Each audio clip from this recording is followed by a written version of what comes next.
Bom, meus amigos, vamos abordar uma temática nesses minutos que seguem. Temos 1h20 para tratar de um tema que será objeto de uma das questões teóricas da prova. Então, só hoje você mata duas questões. O tema que vamos abordar agora é a política no pensamento marxista.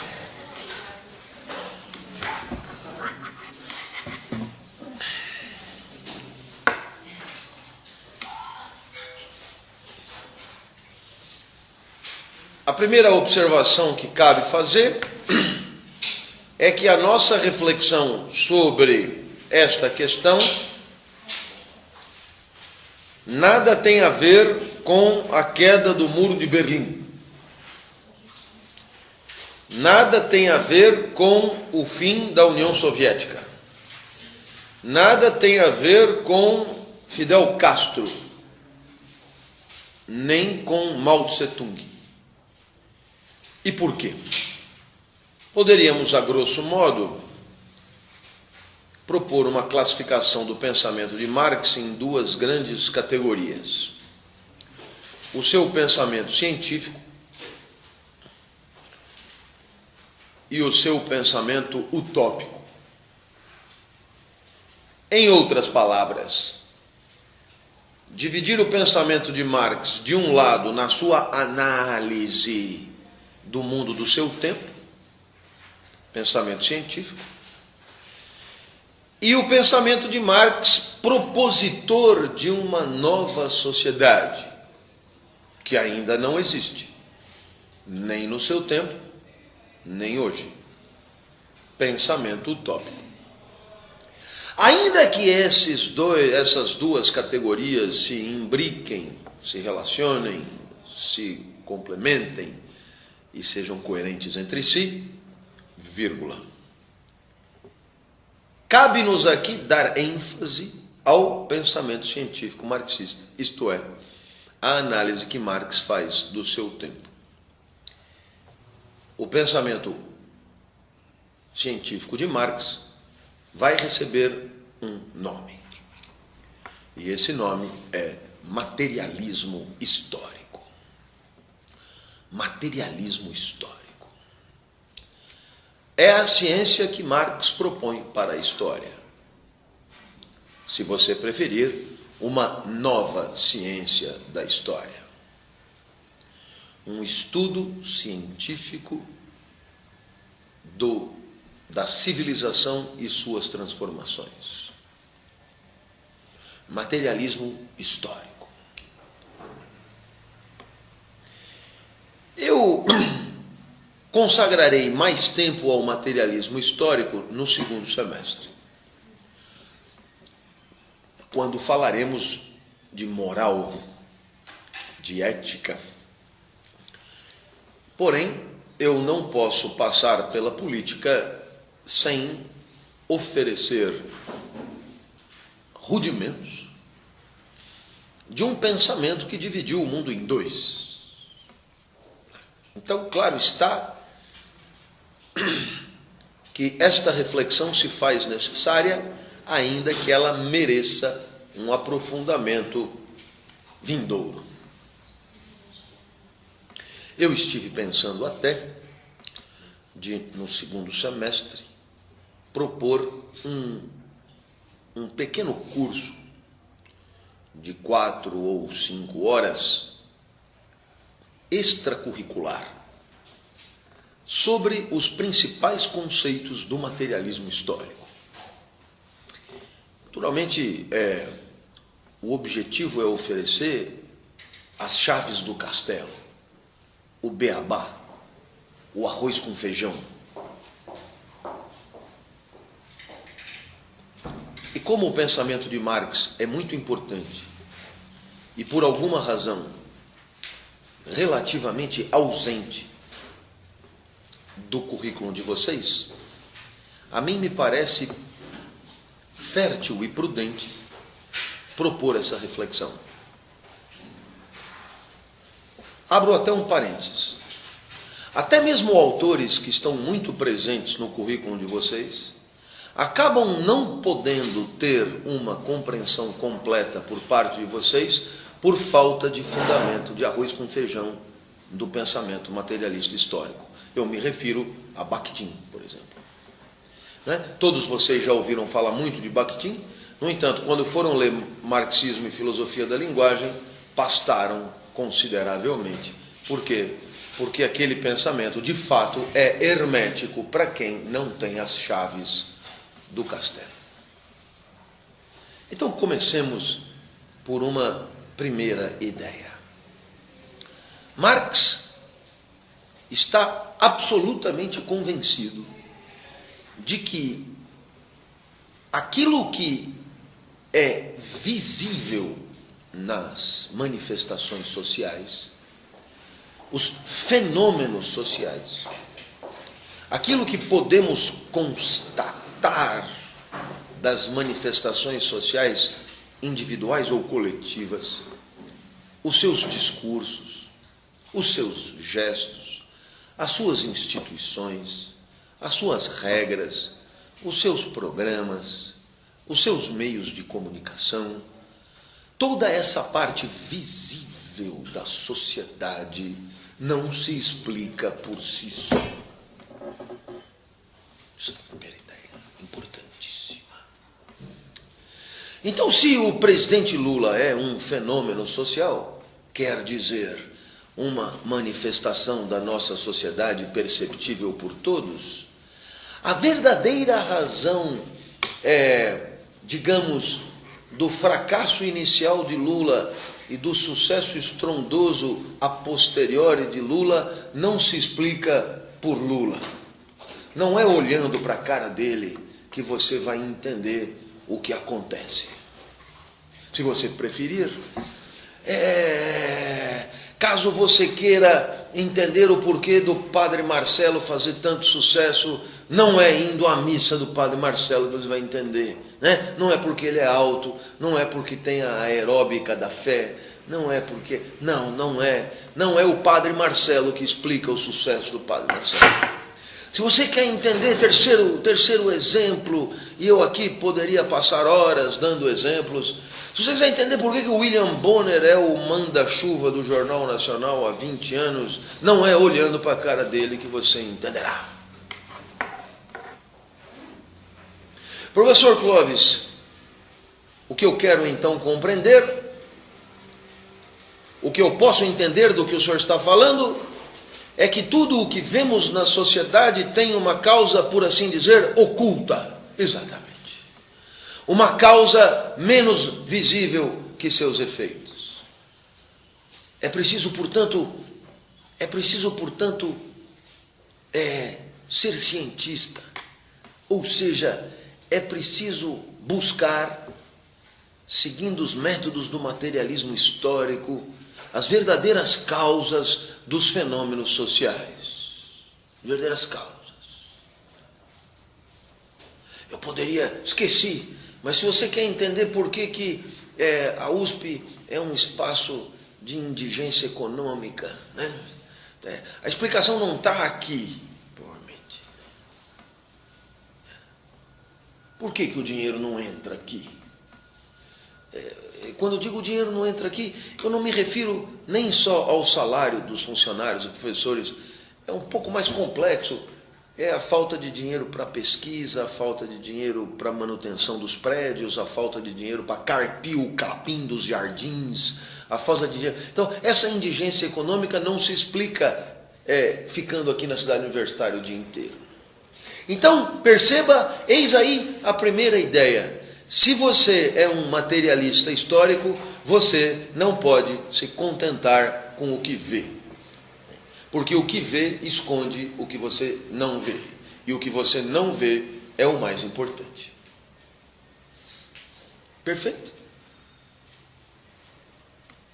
Nesse sentido, eu poderia apresentar um paralelo entre o pensamento de Marx com dois outros pesos pesados do século XIX, começo do XX, que são Nietzsche e Freud.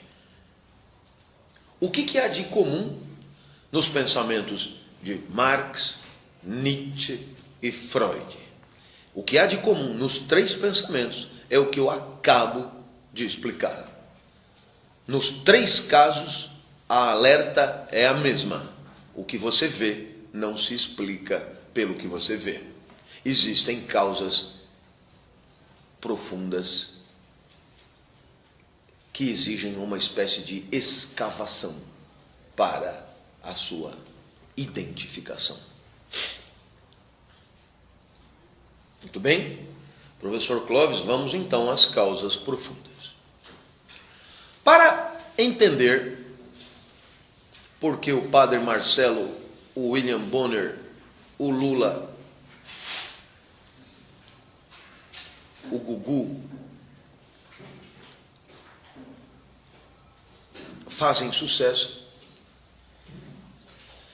poderíamos colocar aí a autoajuda, né? A qualidade de vida,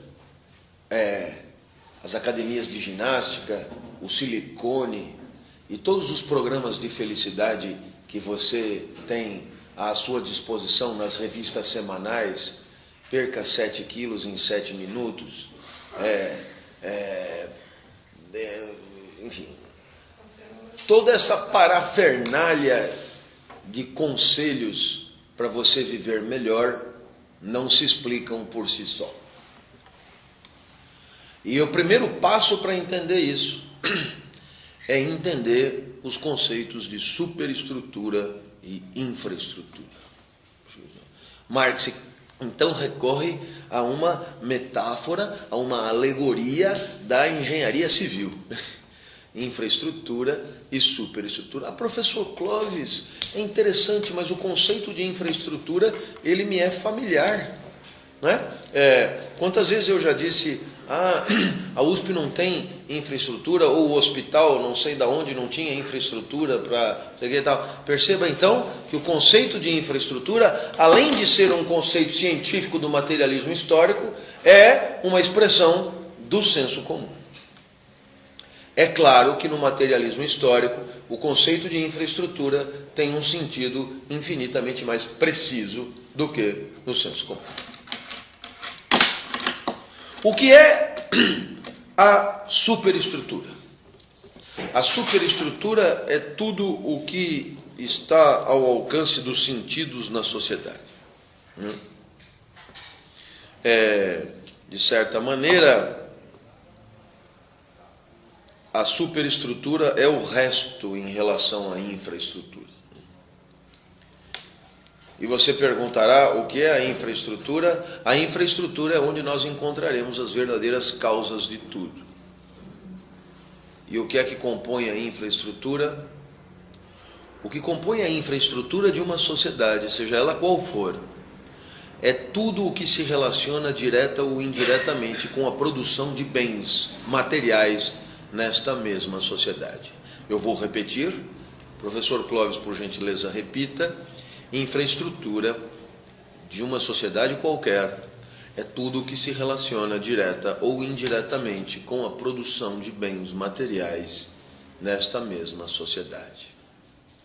Então, vamos imaginar que você tem uma casa em Ubatuba e esta casa é usada para veraneio.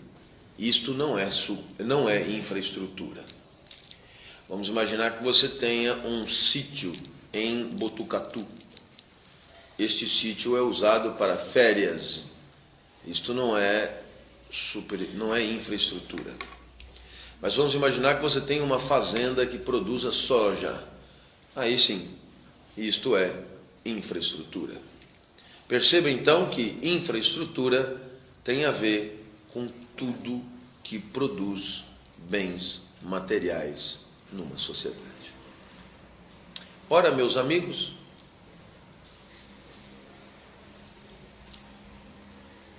poderíamos dizer que toda a infraestrutura...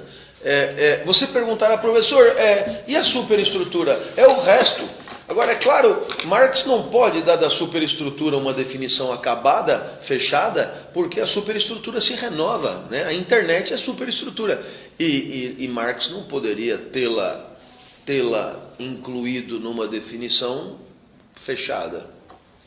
Então, superestrutura é o que não está diretamente vinculado à produção de bens. É uma definição que recebe o nome de tautologia, né? O que é uma definição tautológica? É uma definição pelo seu resto, pela sua negativa, por aquilo que não é. Se você tem numa fruteira peras e maçãs, aí você diz, o que são peras e bananas? O que são bananas? São frutas cilíndricas, um pouco abauladas e amarelas. E o que são peras? As que não são maçãs. Certo? Então, é uma definição tautológica. É a melhor maneira de definir. Mas podemos dar exemplos. Então, a política é superestrutura. A moral é superestrutura. A educação é superestrutura. A mídia é superestrutura. A polidez é superestrutura, etc. Né? As ideologias de todos os tipos são superestruturais. Os discursos, etc. Então perceba, nós temos na perspectiva do materialismo histórico uma cisão de princípio. Né? De um lado a economia, a produção de bens. Né? De um lado as condições materiais de produção de bens. E de outro lado o resto. Ora, qual é a perspectiva a considerar? Nenhum elemento superestrutural é explicável sem uma análise da infraestrutura que lhe corresponde.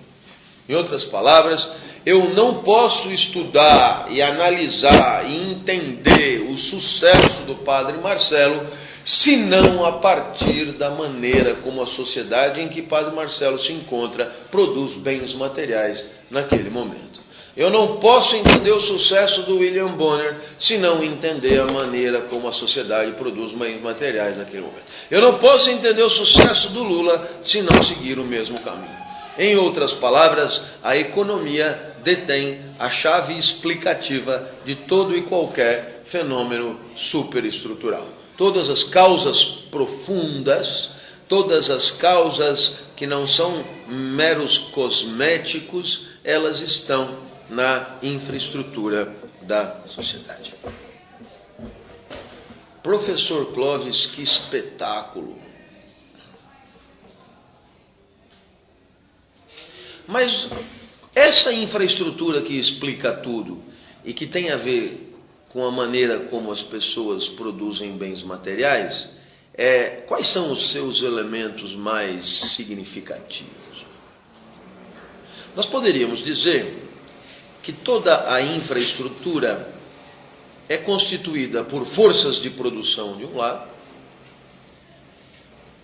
e relações de produção do outro lado. Uma explicação para cada um desses elementos. Eu repito, forças de produção e relações de produção. As forças de produção são todos os elementos materiais que participam da produção de bens num determinado instante. E, portanto, as forças de produção só são plenamente compreensíveis a partir da ideia de processo de trabalho. É através do processo do trabalho que as forças de produção se manifestam.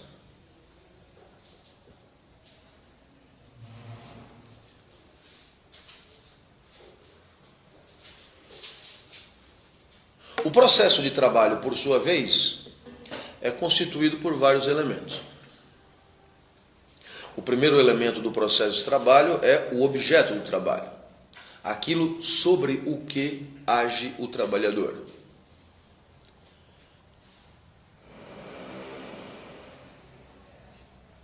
Se você entender o trabalho como uma ação sobre um dado do mundo com vistas a transformá-lo visando uma finalidade pré-estabelecida,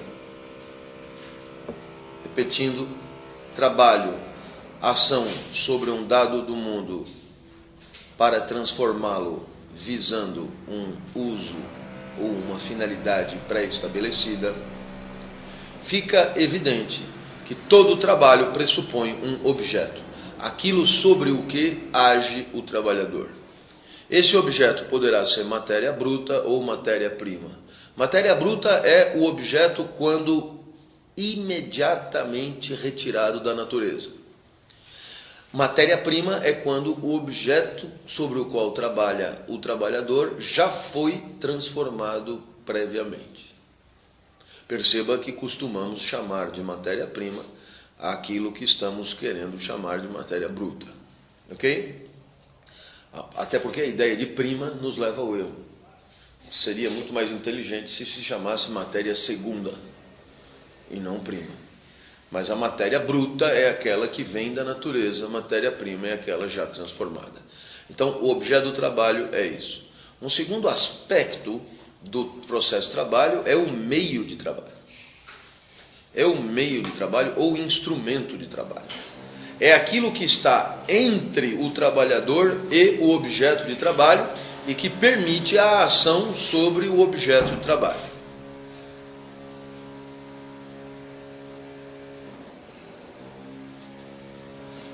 Um terceiro elemento do processo de trabalho é aquilo que denominamos produto. O que é o produto? É o resultado da ação sobre o objeto de trabalho através dos meios de trabalho. Quando o produto é colocado para comercialização, ele ganha um outro nome, o nome de mercadoria.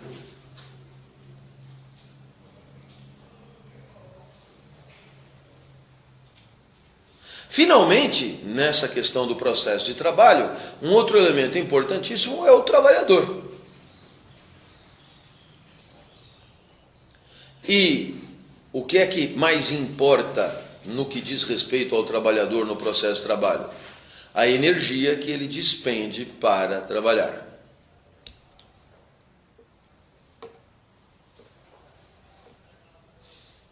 Por que razão o meio de trabalho é muito importante?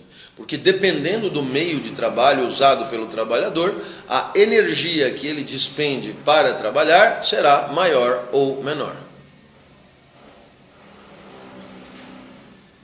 A energia que o trabalhador despende no processo de trabalho recebe o nome de força de trabalho.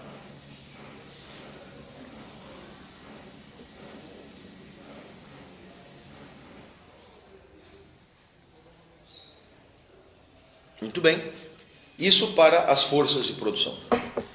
Quanto às relações de produção.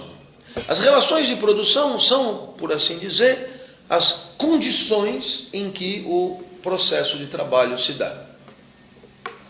As condições históricas e culturais em que o processo de trabalho se dá. Eu diria mais, as condições políticas, histórias, culturais e jurídicas em que o processo do trabalho se dá. Em outras palavras, o homem age sobre a natureza desde que ele existe, mas não sempre da mesma maneira. Por quê? Porque as condições em que isso é possível variam de tempos para tempos. De certa maneira, então, forças de produção e relações de produção constituem a infraestrutura. O que caracteriza as relações de produção do mundo capitalista? Qual é a principal característica do contexto capitalista de produção de bens? Ora, a principal característica do contexto capitalista de produção de bens é que os meios de produção estão sob o controle de um proprietário privado. Os meios de produção são objeto de uma propriedade privada. Em outras palavras, tem alguém que é dono dos meios de produção. Sendo esta característica principal das relações de produção, nós podemos dizer, inferindo de forma praticamente imediata, que o que caracteriza a produção capitalista, em termos de relações de produção, é a existência de dois grupos. grupos, veja só. 2 grupos. São 2 grupos. Não são 3, são 2 grupos. Quais são os 2 grupos? Portadores de óculos e portadores de lente de contato? Não. Quais são os 2 grupos? Homens e mulheres? Não. Quais são os 2 grupos? Altos e baixos? Não. Quais são os 2 grupos? Proprietários dos meios de produção e o outro? Não. Seja mais simples. Não, mais simples. Não proprietário, que beleza. Não proprietários mesmo. Depois a gente melhora isso. Um é proprietário e o outro é não proprietário. Você é proprietário de meio de produção de bens materiais? Então você é não proprietário. Eu também sou não proprietário. Não, logo se nota. Só olhar. Fosse proprietário de meio de produção, não estava aqui. Proprietários e não proprietários. Então não. Procura me entender. Se você quer saber por que o Padre Marcelo faz sucesso, e você quer fazer isso a partir do materialismo histórico, você vai ter que entender que o sucesso do Padre Marcelo se explica pela relação de produção entre proprietários e não proprietários. Entendeu? É isso. Ah, professor, eu não consigo ver o que tem a ver o cu com as calças. Então, é por isso que eu estou aqui. Né? Você não enxerga mesmo. É por isso que você chama aluno, que etimologicamente quer dizer sem luz. Né? E eu estou aqui para trazer a luz. Então, é isso. Quer dizer o seguinte, professor Clóvis, eu vou fazer mestrado com a Roseli no CCA. E eu quero estudar a telenovela Viver a Vida. E eu queria me servir do materialismo histórico. Então saiba que para estudar o A Viver a Vida, vai ter que estudar a relação entre proprietários e não proprietários dos meios de produção. Eu não consigo entender o que tem a ver o dono da fazenda com o boia fria e viver a vida. É por isso que eu estou aqui. Como é que esses dois se relacionam? Proprietários e não proprietários. Em Procter & Gamble. Não, que exploração. Anderson, isso aqui é um curso de relações públicas. Você que é do jornalismo, por gentileza, mantenha-se calada. Vamos entrar no espírito do curso. Você que é RP.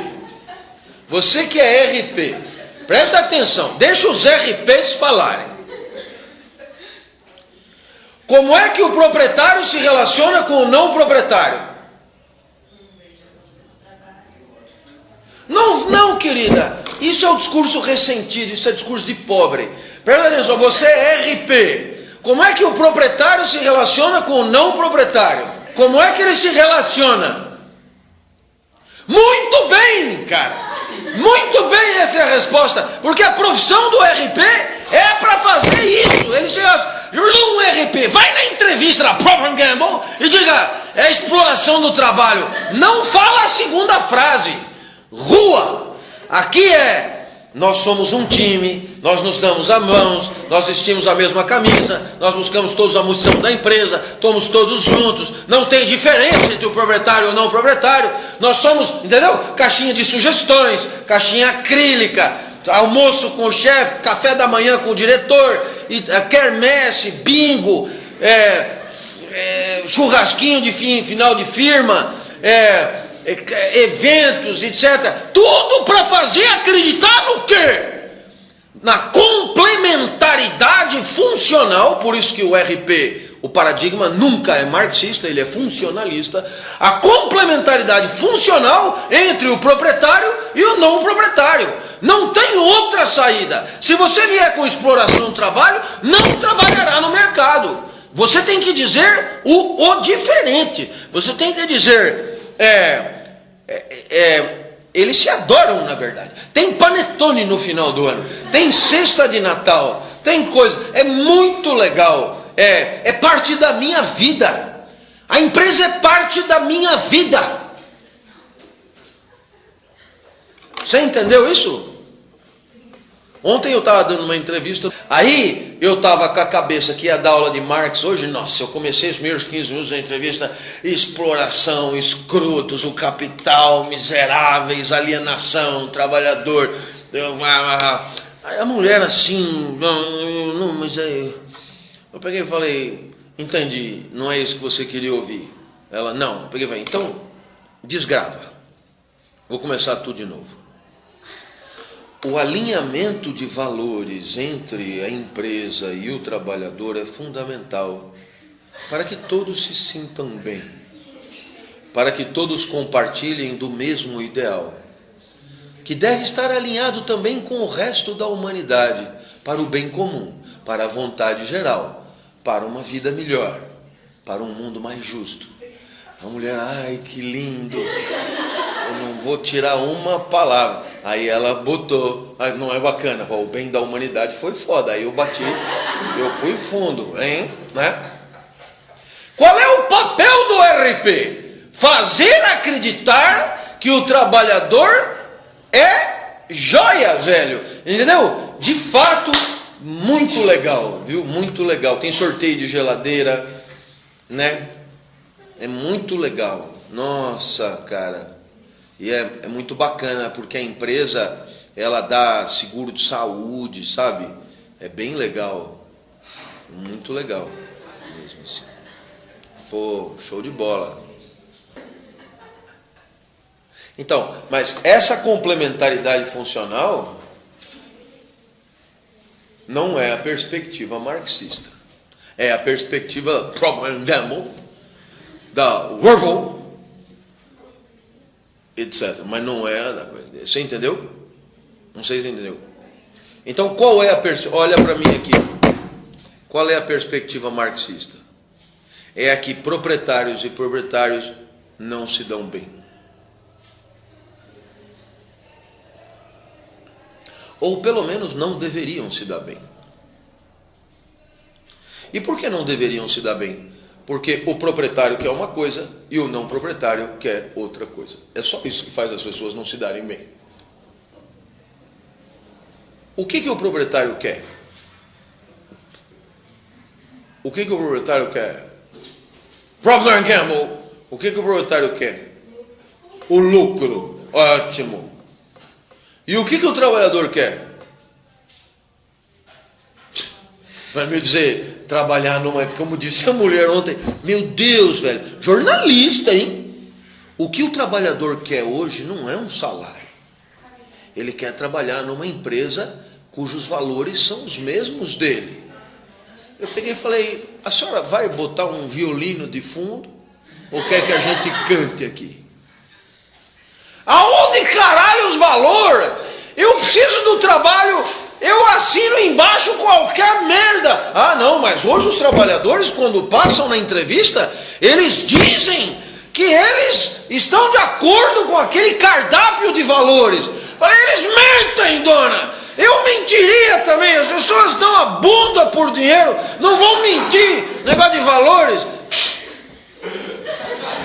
Mas é doentio, né?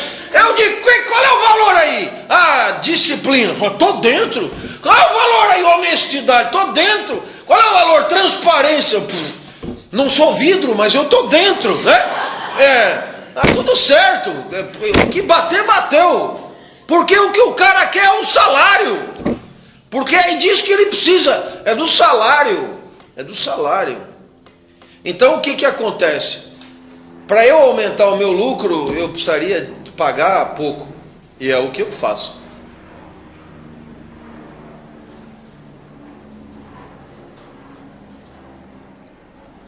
É isso. Não tem outra história. Um quer o lucro, o outro quer o salário. São apetites incompatíveis. Entendeu? Apetites incompatíveis. E é por isso que proprietários e não proprietários não se dão bem. Os proprietários vão receber o nome no materialismo histórico de burguesia. Os proprietários. Não tem até uma música, não tem? Eu estava pensando no hino da Internacional Socialista. Mas já que você veio com o burguesinha,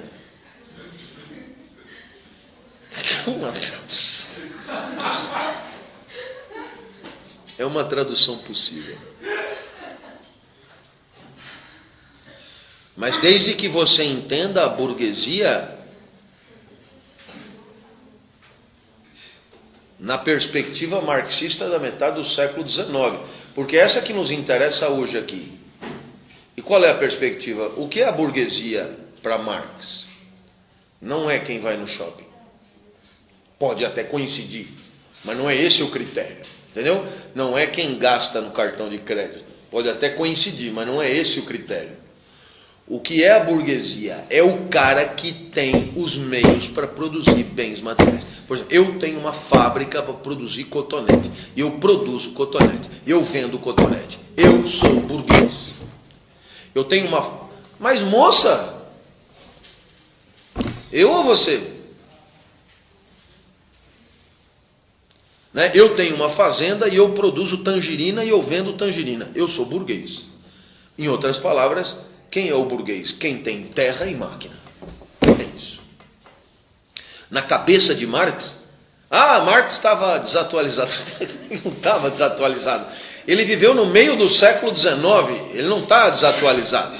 Ele fazia a ciência do seu tempo.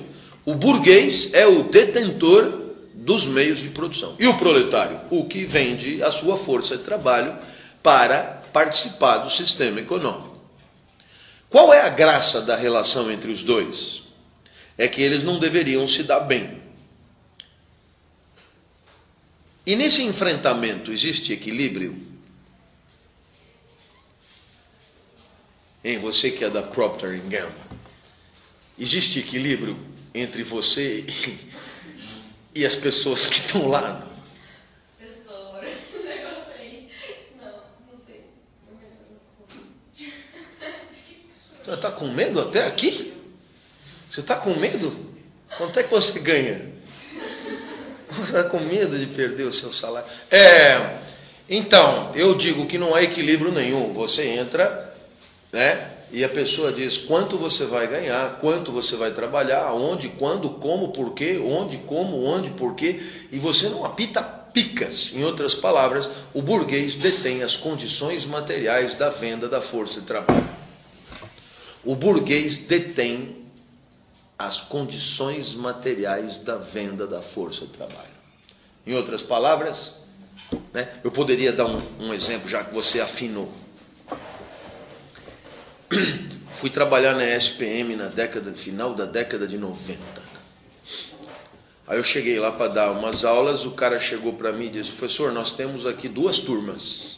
A matéria é ética, as aulas são segundas e quartas, o valor da hora-aula é esse, e o senhor tem direito a isso, tem que estar aqui tal dia, tal hora, tem que não sei o que, tem não sei lá. O que me foi facultado dizer? Ou não. Ou não, né? Mas é só isso. Agora, qual é o problema do não? É que, como a mão de obra é abundante, não é o problema. O que você tem para oferecer que outros não possam oferecer? Não sou tão ruim assim. Não é essa questão. É que tem sempre alguém mais ou menos parecido. Então você não quis. A vila está dando a volta no quarteirão. Vem o próximo. Tranquilamente. Então você percebeu o quê? Que o burguês tem... O burguês, a comparação mais feliz que eu acho é que o burguês é o dono da bola. Sabe, nunca jogou bola na rua?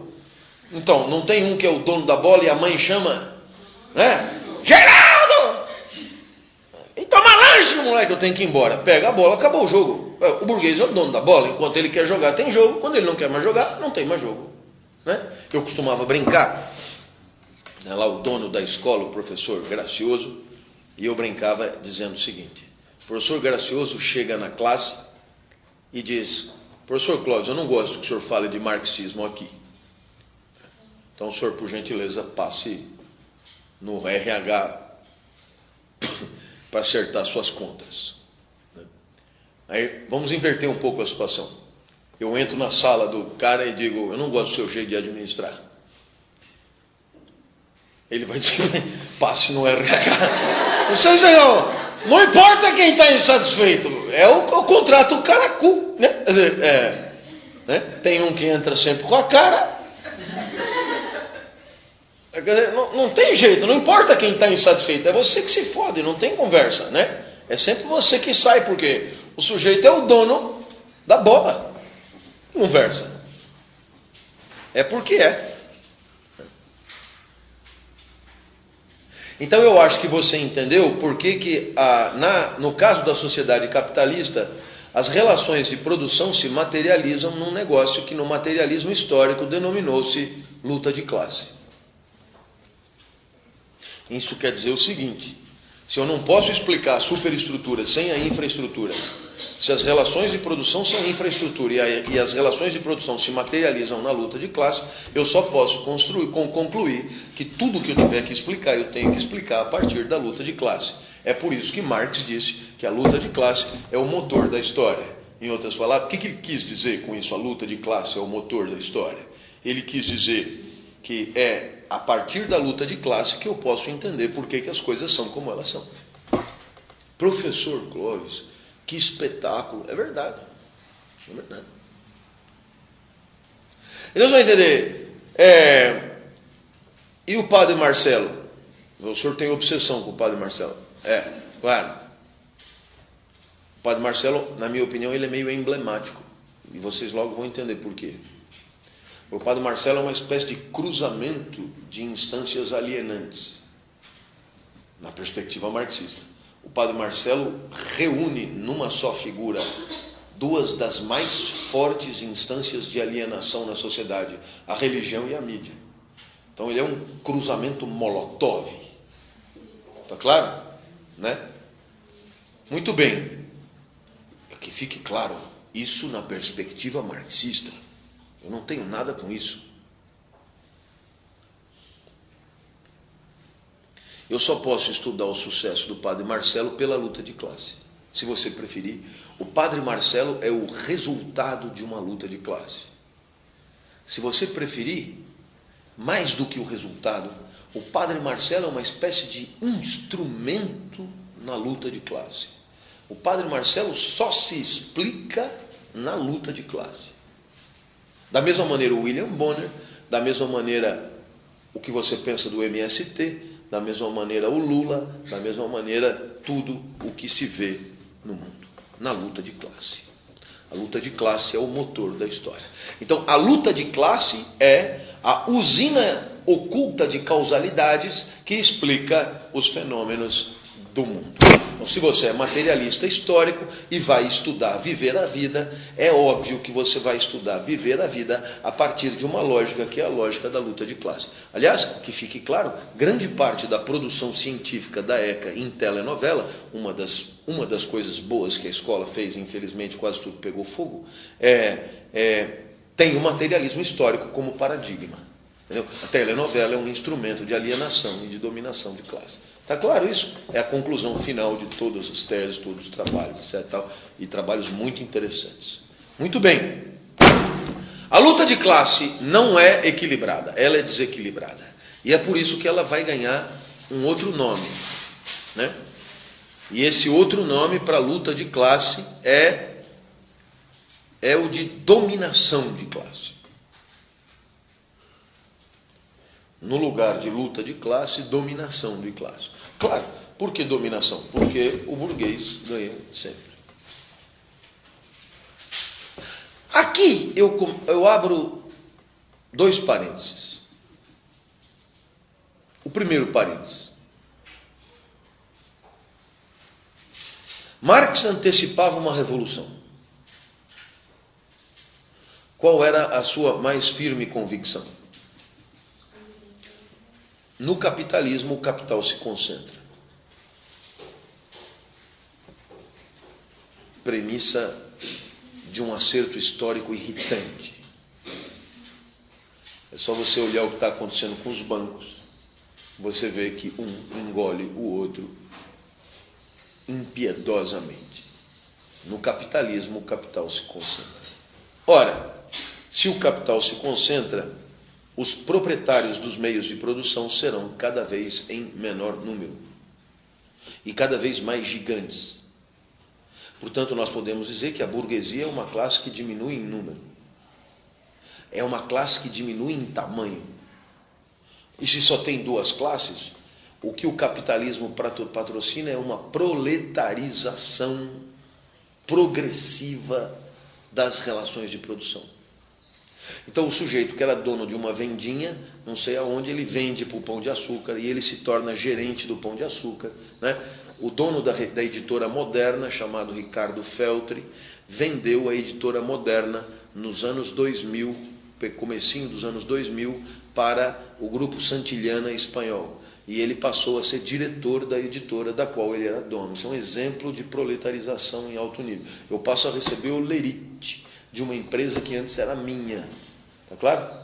A proletarização não quer dizer necessariamente pobreza. Quase sempre, mas nem sempre. Muito bem.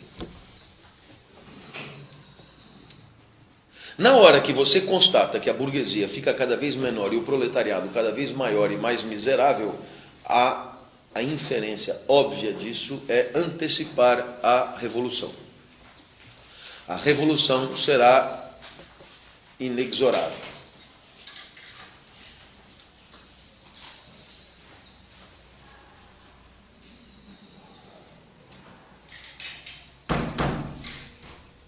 E como vocês sabem, a revolução nunca aconteceu em lugar nenhum.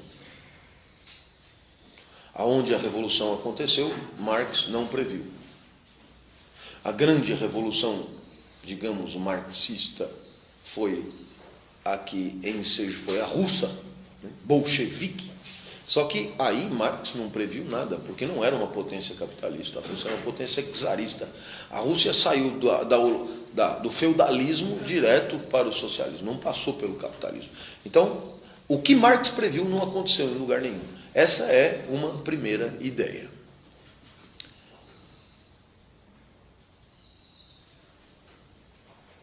Então é claro que todo o pensamento herdeiro do marxismo se dedicou a estudar por que caralhos a revolução não aconteceu em lugar nenhum.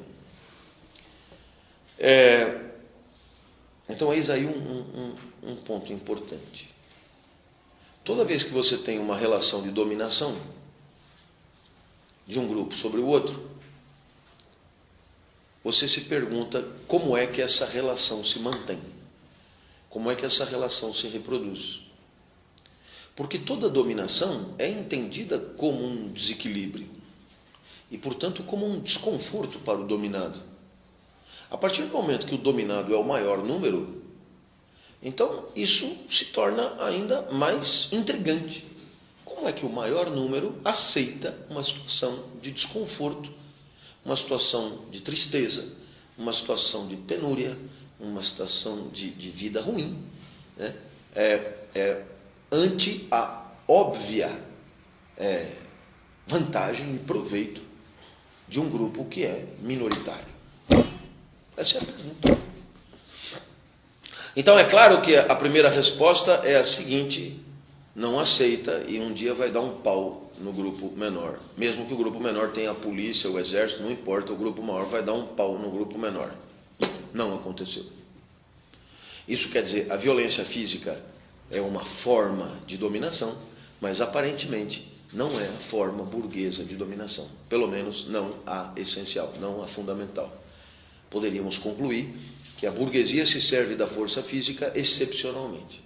A polícia, que na ótica marxista, né, é a força do Estado responsável por garantir a dominação da burguesia sobre o proletariado, a polícia que está a serviço da burguesia para manter uma ordem burguesa do mundo, a polícia age excepcionalmente no que diz respeito a manifestações de classe. Claro que a criminalidade desorganizada, essa a polícia age, mas eu me refiro a manifestações de classe. A única visível no nosso país é o MST. É a única concreta. Então, a polícia age. Agora, o cotidiano é composto por uma exploração do trabalho aceita pacificamente. Quando o senhor diz exploração do trabalho, o que o senhor quer dizer? Que o trabalho é pago menos do que ele vale. E por que o trabalho é pago menos do que ele vale? Porque o burguês controla a venda da força de trabalho. Se o burguês não quiser que o proletário venda o trabalho, ele não vende. Então, ele paga meio que o quanto ele quiser para o trabalhador. Essa diferença entre o verdadeiro valor do trabalho e o valor pago pelo trabalho, todos sabem, denomina-se mais-valia no materialismo histórico. Então, a pergunta continua, já que não é na porrada que a burguesia segura a onda, como é que ela segura a onda, né? Como é que a dominação se reproduz há tanto tempo, sem revolução, sem luta organizada, sem luta de classe explícita, sem guerra entre burguesia e proletariado? Surge então a perspectiva de um segundo tipo de dominação que não precisa disso. Porque é uma dominação na qual o dominado não se vê como dominado. É uma dominação na qual o dominado concorda em grande parte com o dominante. É uma dominação em que dominantes e dominados compartilham de uma mesma visão de mundo. É uma dominação que nós poderíamos chamar de legítima, entendida como justa, como normal. E essa dominação vai ganhar nome de dominação ideológica ou dominação simbólica. Porque na hora de pensar o mundo como ele deve ser, burgueses e proletários se aproximam muito, muito mais do que divergem. Então perceba que a luta de classe, ela se mascara, ela não se explicita. E é por isso que a guerra não acontece.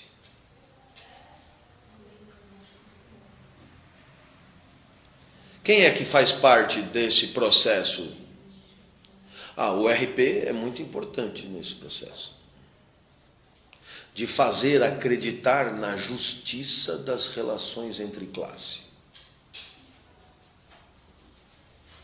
E eu vou mais longe. Quanto mais o próprio profissional de RP estiver convencido dessa justiça, mais eficaz ele será em tornar essa relação normal, evidente, óbvia e aceitável.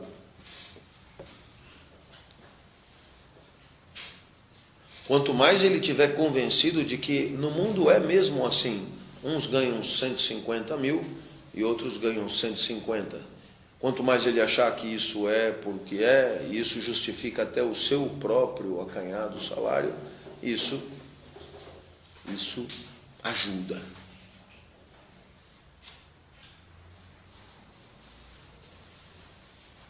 Na perspectiva marxista, é claro. Antes que eu me esqueça, professor Clóvis, tem alguém que analisou o trabalho de RP sob a ótica marxista? Tem. Certamente o melhor livro de RP já escrito no país. Professor Clóvis? E como chama este livro? As relações públicas e o modo de produção capitalista. Professor, eu nunca li. Pois me parece estranho. Por quê?